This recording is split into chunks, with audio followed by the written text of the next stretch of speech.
what is the company worth? So when we talk market cap, we talk how big is the company, what is the value of the company on the stock exchange.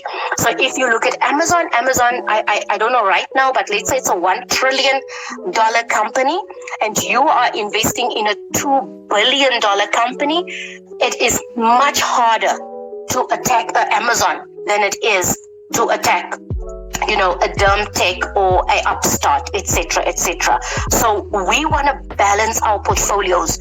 A little bit of the crazy, but to give us exponential growth. But please, guys, don't be reckless in your portfolios.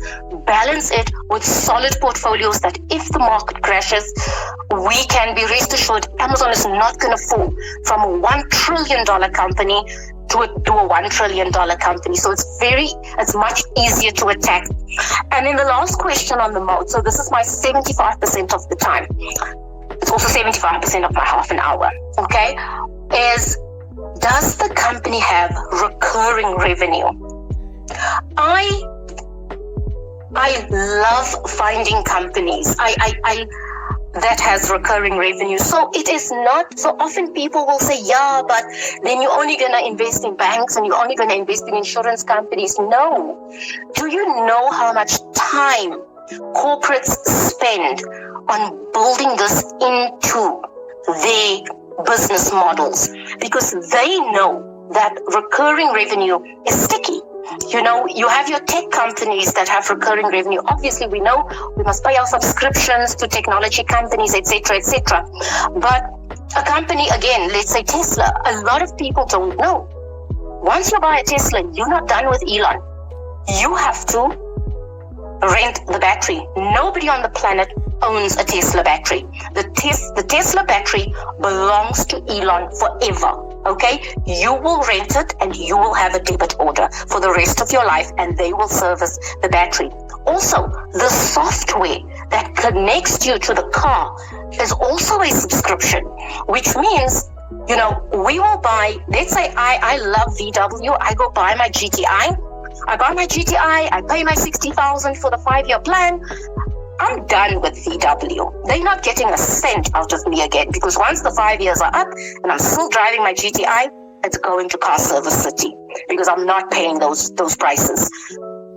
Once you buy a Tesla, you're never done with Tesla. Once you buy a Neo, you're never done with Neo. Okay? So you have to do your research to understand the once-off revenue versus the recurring revenue. We try to invest in companies that have high recurring revenue because clients are less likely to leave. It's just too much effort. Okay? So that is the questions. I do look at market conditions, etc., but the most critical questions for me is unique product or service. How easy is it to copy what my company does? Brand loyalty. How loyal are my customers? Switching costs. How hard is it for customers to leave? Okay. Does the company have first mover advantage? Is there massive room for growth? Is my potential company a disruptor? How big is the company? Because size matters in this case. Okay. And then does the company have recurring revenue? If you answer those 9-10 questions and you research it and you come up with a thesis, I promise you, you will invest in good companies. So, Tion, I'm not sure if you have any questions for me before I move on to the next section, which is the financial statements. No, I'm still fine. So, no questions. You're good. Somebody requested, let me just add a speaker. Okay. So let me move on. So you have the slide in front of you. So I now spend 75% of my time explaining to you guys what a moat is and the questions that you need to ask yourself if you study a moat. Okay. Now let's move on to the financials. Many people sit in front of me on my screens, not physically in front of me, and tell me, yes, but you are a CA, so it's easy for you to invest. My 13-year-old can find the numbers in a set of financial statements. If I tell her, Jada, find mommy these numbers and bring them back. If she can do it, you guys can. You need 6 numbers, 5 minimum, 6 maximum. You don't need to know how to calculate them. That's why we have jobs as accountants. That's what keeps us in a job, is to give you guys 150 pages to confuse you. You need 5 numbers, okay? And if you have those 5 numbers, all you need to know is, what do these numbers tell me? That's it. Not how they were calculated, not anything behind the scenes. Don't overthink it. You just need those 5 numbers, 6 maximum. Let me start with those numbers. You need to know the revenue number. And revenue is just the sales of a company. Anybody who has ever started a business knows the only number that matters at the end of the day is, I need to up my sales. I need to up my revenue. I need to up my, what's the other name that they call it? Revenue, sales, not earnings. Earnings is profits. So that's the number. You need to know the revenue number. We want to invest in growing businesses, okay? So all you need to do is, you look at the revenue number this year, you look at the revenue number last year, what is the increase? And all you need to do is, once you have that increase, you compare it to the industry. Again, this has already been done for you. You do not need a calculator. If you have looked at any of my threads where I do research, there's a website that I use. It's called Tikr, T-I-K-R. Tikr calculates the year-on-year growth for you. And then they go a step further. They compare it to all its competitors for you. It's done on the website, over. So all you need to do is, if you say, okay, I'm going to invest in FNB, RMB, okay? RMB, the year-on-year growth, RMB has grown 15% per year. All its competitors are growing at 30%, 32%, 34%. Guys, then you need to go and see, why is FNB only growing at 12% or 15%? So that's all you need to do. What is revenue? Is the revenue growing? We want to invest in growing businesses. And always, when you look at financials, now, always bring it home. Always say, what if this was my business? I want you to, every time you look at numbers, what if this was my business? If I had revenue of 10 billion, now the next year I have revenue of 7 billion. It's not a good thing. You're investing in a shrinking business, okay? Yes, there's an exception, guys. COVID does not happen twice in a lifetime. Not in anybody's life. Nobody has survived 2 COVID periods. So just be very careful when you're looking, when you are now evaluating companies. And one of the companies that we're actually going to look at later, let me just see which one is it. I think it is Stadio. That had a horrible 2020. But me, what I do is I then compare 2019 to 2021. I ignore 2020 because it was an abnormal year. Okay, so revenue year on year and compared to the industry, Tikr has already done it for you. That's your first number. Okay, so now you have, that's the only number in the financials. You don't care how it was calculated. You don't do any pluses or minuses to it. You don't need a calculator. Second number, gross profit. Again, accountants will try to confuse the living daylights out of you. All the gross profit is, if I am making bread, okay? What are all the ingredients to make bread? The flour, the oil, the water, everything. Gross profit is literally, I sell the bread at 10 Rand, all the ingredients cost 6 Rand, 40. The 4 is the difference, okay? So 40% is your gross profit. That's it. And when they say margin, guys, don't get thrown. Whenever somebody says margin, if they say gross profit margin, net profit margin. All they're doing is they're taking that number and dividing it by the revenue number. That's all they're doing. It's nothing else. So we have a gross profit margin and a net profit margin. Then they will also try to confuse you. You'll see people talking about above the line profit, below the line profit. Above the line is the gross profit, okay? Below the line is the net profit. We're going to talk net profit first. Again, the same thing that you're doing with revenue, where I said compare it year on year. We also want to do the same thing with gross profit. We want to compare it year on year. Okay? So we want to invest in companies that are growing then, because if you're growing your revenue, you also need to grow your gross profit. Otherwise, it means I'm paying more for the flour and the oil and the stuff. Okay, so we need to be growing both lines consistently. The next number that and the other thing about gross profit, a lot of people ask me, so why is gross profit important? Why don't I just go to the net profit?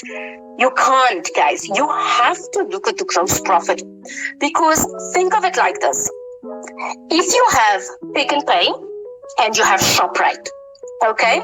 They play in the same field. They're in the same industry. So what is going to happen? ShopRite and Pick and Pay are going to have similar expenses below the line, below the gross profit line. So remember, I said gross profit is above the line.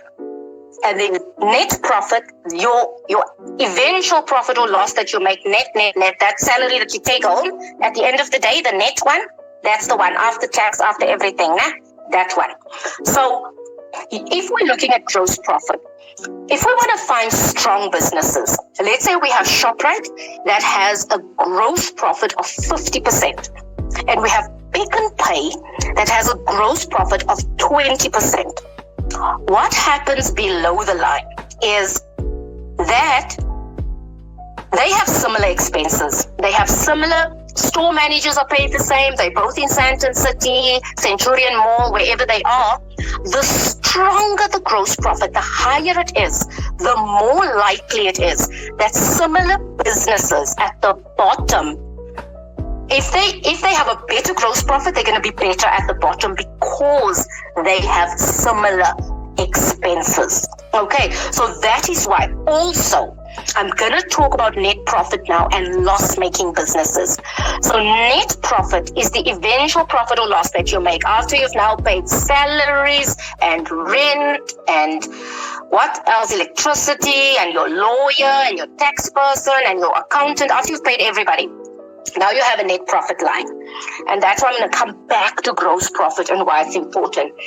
If a company is making a loss, a net loss, right at the bottom, if your net salary that you're taking home is negative, okay? Then sorry guys, just need to drink some water. Sorry about that. So if a company is making a loss, then you cannot compare one to the other. Okay, so remember what I said.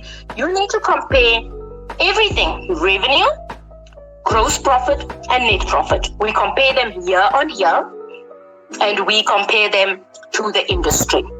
It's very difficult when a company is loss-making. So if a company is loss-making, you're gonna need the GP. Why would we ever invest in loss-making companies? I have only one reason why I would invest in a loss-making company, and that is if it is a growth stock. What is a growth stock? So, a growth stock is a company that is growing its revenue exponentially faster than the industry that it is in. Okay, that is it. In simple words, if you have Standard Bank and you have Absa, let's say they are both brand new to the market and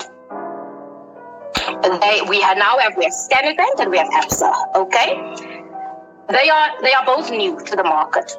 They are playing now in the RMB. They're playing in the FNB space. They're playing in the Nedbank, the Time Bank, Capitec, all of these financial services companies. So the financial services industry, let's say, this is an example, okay? Let's say the financial services industry is growing at 15% a year. Along comes Standard Bank. Let's say it's brand new and it's growing its revenue by 100%. That's a growth stock.